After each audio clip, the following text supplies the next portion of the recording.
Hello everyone, it is me, Rory, paddock 4, as you can see there in the top right hand corner, picks from the paddock.co.uk.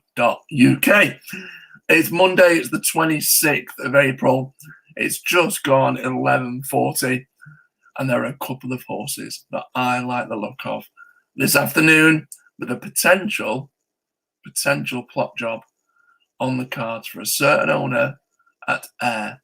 So without further ado, let's get stuck into today's action, and I will bring up the race cards for this afternoon, if I can make that bigger. Let's have a look there, put the old glasses on and read the form. There we go. Now, the first one comes in the 135 at Ayr. This is the first of potentially a small plot job with a certain owner with trainer Richard Fahey. 135. Number 6 on the card there, Paddy Power. It's been running on the all-weather, returns to the turf. It's on a very decent mark. I know he's a bit of a veteran. Has attracted a bit of support in the market and should go relatively well, I feel. Downside, however, is with the non-runner, there's now only the 2 places. But Paddy Power has showed glimpses of decent form. It might not win. Obviously, you've got the likes of Devious Bow and Gunnerside, who've both won a couple of times recently. Mo Henry, a former course and distance winner. I am annoyed and I'm a bit frustrated from a punting perspective that we do have that non-runner. But if you can get a bookmaker that can pay the first 3, I would probably take a bet on a first 3 place position. I know that a certain Irish bookmaker that I cannot name, but with the initials PP, do offer single place bets, and they do sometimes offer an extra place. They probably are still taking bets on the first 3 there, and I think Paddy Power could finish in the money.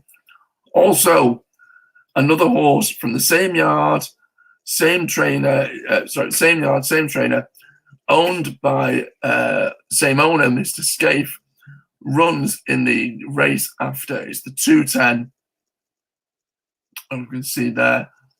Again, unfortunately, another non-runner, but there was only 7 there anyway. But George Bowen finished 5th last time, did pretty decently, and that 6th place effort as well was in a really big handicap. Should come on for those 2 runs.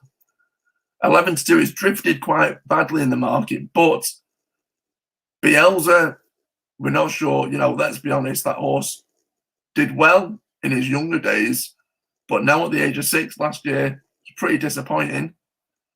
Comanche Falls, obviously it's won 2 of its last 3 races, but still question marks there. And I think today could be the day for George Bowen. Again, Richard Fahey, Paul Hannigan team up for the same owner as with Paddy Power. Those 2, I think, potentially could go very, very well and should both finish in the money this afternoon. Perhaps do them in a double, maybe a place double would probably be what I would be doing. Or single win bets, also an option. We then head on over to Naas in Ireland, where I like the look of a horse in the 3:30 this afternoon. It's a 1 mile handicap, an absolute ton of horses to go through. But the one I like the look of, there we go. It's now been withdrawn. I knew it was a reserve. I'd hoped it might have been able to get in, but it was Nam for Thomas Mullins. What I'd probably advise, actually, it's not a wasted trip going and having a look at this race. Pop it in your notebook, and if you see it lining up at Naas, it's got a really good course record. If you see it lining up at Naas later on in the season, put it in a tracker, wait for that alert, because when it lines up at Naas, expect a really decent run.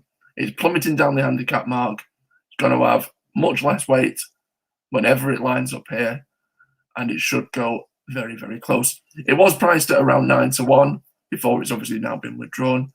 But Nam, we can see there, this non-runner at the bottom there, the course and distance winner, has an absolutely fantastic record at Naas.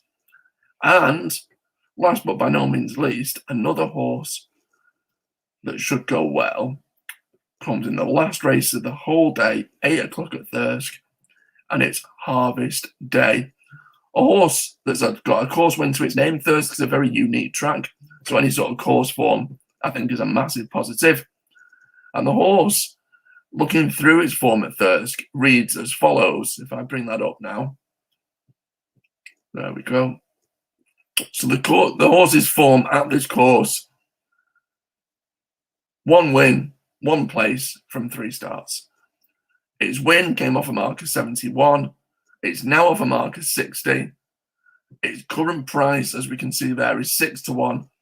It's been nibbled at in the betting. It's fluctuated its price. 6-1, I think, for you to get a profit for an each way bet, I think that's quite generous. Mickey's to be trained, again, sits on a very attractive handicap mark and should go very well. Another one that I've ummed and ahed about giving this, and I'll be honest with you, it's very, very, very tentative. And I will go back to Naas, and I will give it you, but it will be with caution. It will be with the idea that it's a very, very small stakes bet for a small bit of interest in a very big runner handicap. It's the 4 o'clock at Naas, another 1 mile handicap, 20 odd runners, and it's the 4-year-old belted. Form figures that looks like a telephone number. But I just feel now that it's in handicap company, that yard like to plot their horses, especially for that owner. And I just think they're lining something up. I don't know when it's going to hit or when it's going to strike, but I just think it will do at a big price. It showed glimpses of sort of like potential last season. It's certainly not going to be competing in any big races at any point throughout his career, but it's certainly a horse that I think will be put away, and will spring a shock when it's least expected. 33-1. Interesting to see that Shane Foley's booked for the ride as well. Belted, decent price, potential each way bet there, but I would err on the side of caution. Is if it runs no race, don't let it put you off. I'd put it in your tracker and just do small stakes with the idea that eventually it will pay off this season. But once it does, leave the horse well alone. So those folks are my 4. It was going to be 5. 4 for this afternoon. Unfortunately, we had that non-runner.